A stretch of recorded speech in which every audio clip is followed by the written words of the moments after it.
The other benefit to imaging is we get a sense of the size of the stone. And the size won't necessarily directly impact what we're going to do for you today in the emergency department, but it gives us an idea for what your likelihood of the types of interventions or type of management that you're going to need for it. So again, we're talking about kidney stones. We talk about very, very small size. So we talk in the sense of millimeters. And maybe just overall, if it's any reassurance to people that are having or may have a kidney stone, about 80% of kidney stones as a whole pass on their own, so they don't need to go on to need any sort of advanced things. When we think about kidney stones, 4 millimeters and below is your safe zone. So if your stone is less than 4 millimeters, over 90% should pass naturally, whatever that means, or pass on their own. I don't know. Without intervention. I guess stones are natural, but I don't know. Anyway, still 90% of the time they'll pass on their own if they're under 4 millimeters.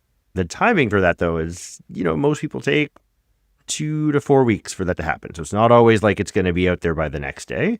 The next range we see are kind of those medium-sized stones, and those are kind of 4 to 6 millimeters, and those have a slightly lower chance of passing on their own, about 60%.